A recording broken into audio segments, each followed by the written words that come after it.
So, life update, what is it like living in Spain, and can you afford to do it just on VA disability? Um, I would say yes, definitely, especially if you're 100%. If you're 100%, you you're making two, three times what a Spanish local is making on the average Spanish wage. So yes, you can 100% afford to live here on just that. Um, and over the last 2 years, which I can't believe it's been almost 2 years that we've been here. The time has just absolutely flown by. But we live very, very comfortably. We don't have any issues. I mean, we eat where we want to eat. We are able to shop and buy groceries, whatever we want. Like we're not really on a budget per se. Like we're on a budget because I want to save money, but we're not on a budget in the fact of like we're paycheck to paycheck pinching pennies or centimos. Like no, um, we can go do and travel and we've done a lot of that over the last almost 2 years. So yeah, you definitely can. Some aspects of things that I found out living here over the last almost 2 years that have been really interesting. First off, getting an apartment here. Getting an apartment here is not easy. It's very difficult, especially when your wage is shown in dollars. They want to see euros. They don't like to deal with the conversion rate of that.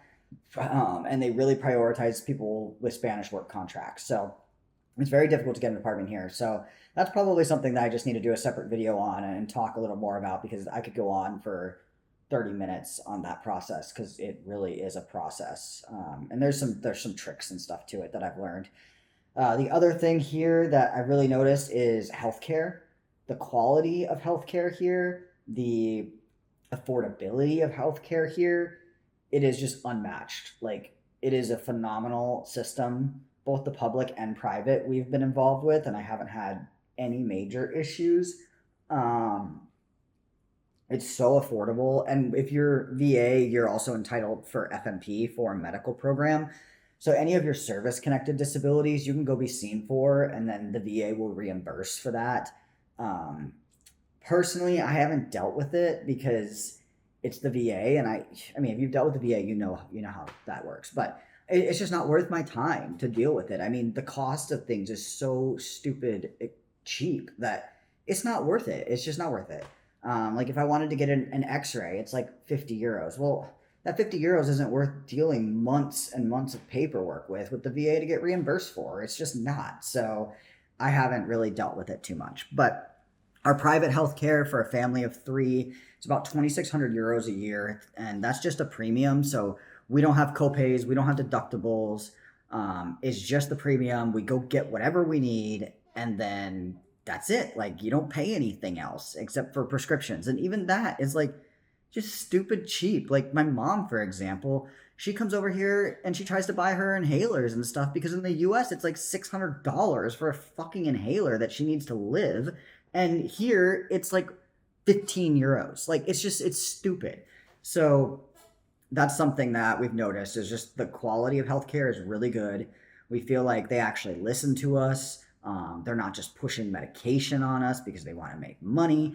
Healthcare here is not a business. It's actually health care. They care.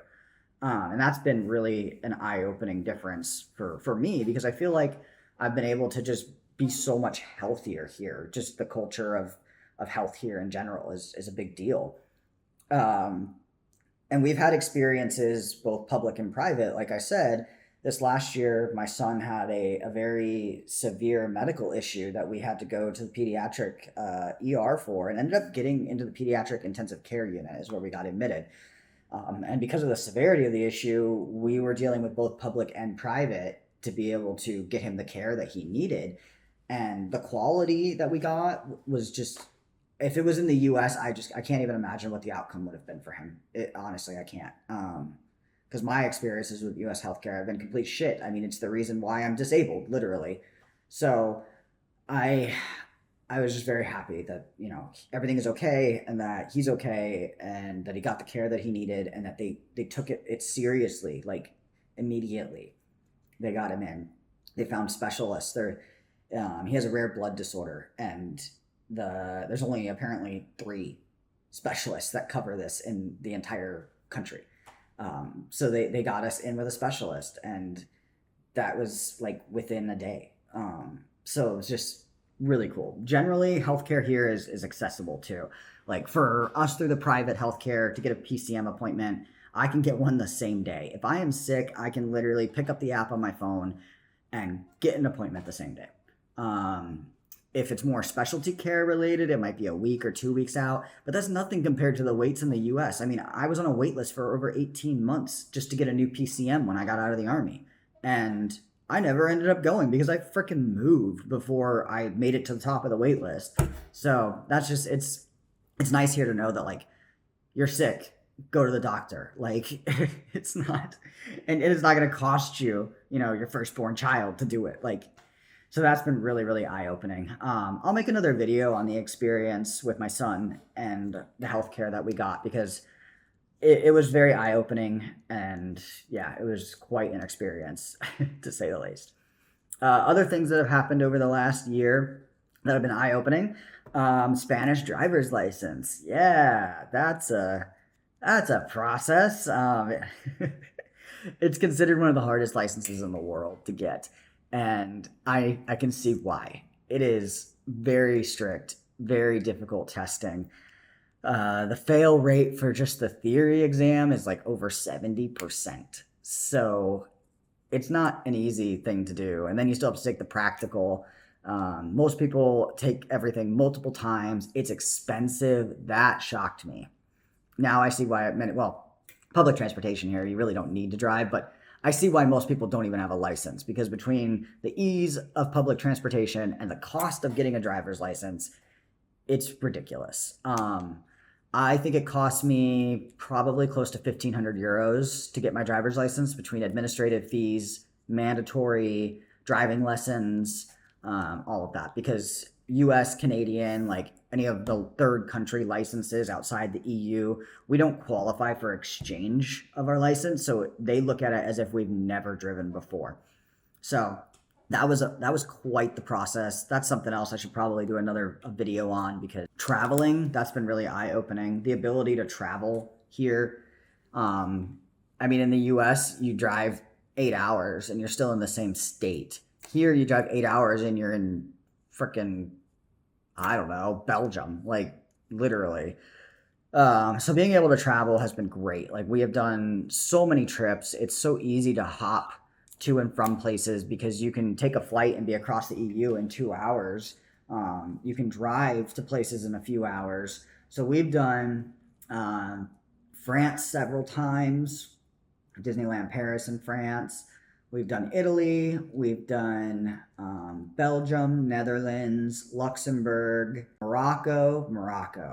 Love Morocco. People don't realize Morocco is like an hour ferry from Spain. It's right there. So very easy to get to and dirt cheap. Like I felt like a king in Morocco. I mean, geez, like we went out for dinner one night and got hamburgers, fries, and a drink, and it was 50 cents is what the exchange came out to. Like just insane. And it was so good. It was good food. I also had no idea that Morocco had mountains, like legitimate freaking mountains that were absolutely covered in snow. So that was interesting to see. And we did the Sahara Desert and all of that, and rode the camels in the desert and stayed in the desert overnight in a camp. It was an amazing trip. We've also done the UK with Scotland. We drove all through the Highlands. That was a phenomenal trip. London. Yeah, all everything is just so accessible and easy to get to here that you can travel more. I think one of the biggest things that I have taken away from living here is just the overall difference in culture. Spanish people are just amazing and welcoming, and it's just been great. It's been really something special. Even in all of our travels, we're always like, Spain is home. Like that's our home. We love it here. I've been asked so many times, well, what do you do with your time? Like you're not working. How do you fill your time? And I'm just like, there's something going on here constantly. There's always events, and they're free. Like we have the Christmas festival every year that goes on for a month. You just can go down the Pilar and get churros and go sledding and see Santa. And I mean, it's cool. There's an ice skating rink. Like there's always something going on. Um, Festival Pilar with dances and music, and it's just there's always something. We had the medieval festival last week. We've had a light show where they put up different like figurines and stuff and did like shows with lights, and you could just walk through it at night. This next week we have Moby Dick as like a play slash light show thing that's coming. You can go to that. There's groups for everything here. It doesn't matter what your interest is, like there is a group for it. There's hiking groups, there's groups that get together and go kayaking, there's cycling groups, there's running groups, there's a rollerblading group that is like 500 people, and they carry like boom boxes, and they have a police escort, and like once a month they just rollerblade all over town and have a party. Like there's just always something here. There's groups that get together at cafes and read. Like there's just, I don't know, it's just such a community. And that's another thing here, is like the culture is very slowed down. Um, it's expected to be like there's a social aspect to culture here. So time gets filled really easily, because when I go to coffee with a friend, I'm not running to Starbucks and grabbing the coffee. I'm going to a cafe, and it's expected that I sit there for 3 hours and have a conversation and just relax and catch up and talk about our day or our kids or whatever it might be. Like that's just the culture. You're expected to sit and talk and relax. People don't eat on the go here. There's like fast food like does not exist. I mean, there is a couple of McDonald's on the outskirts.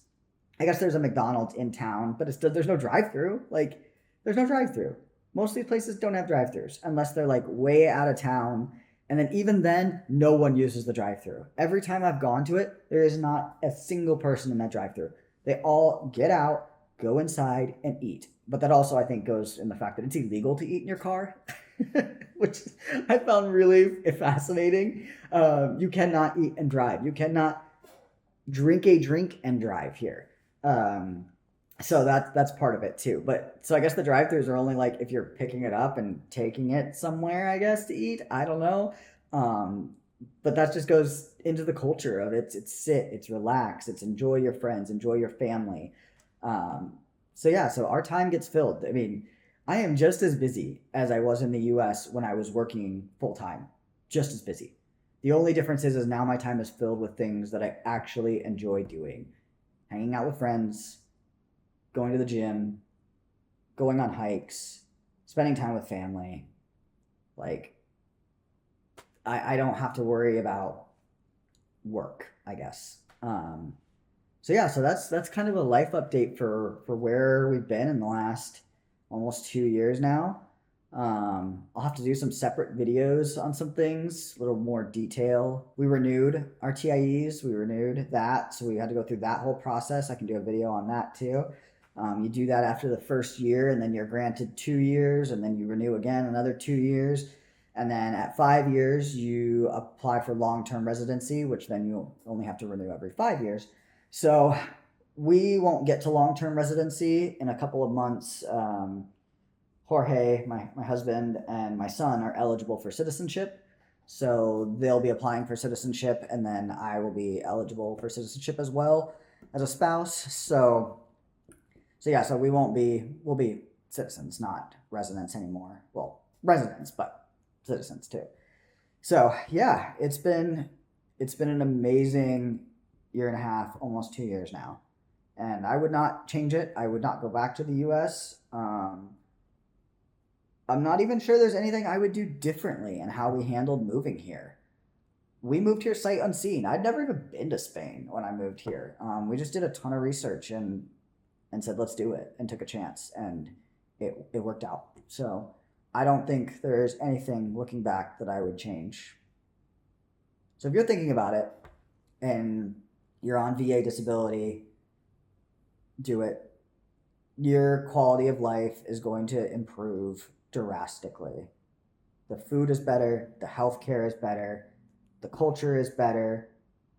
You are going to be just overall a healthier, happier person, for sure.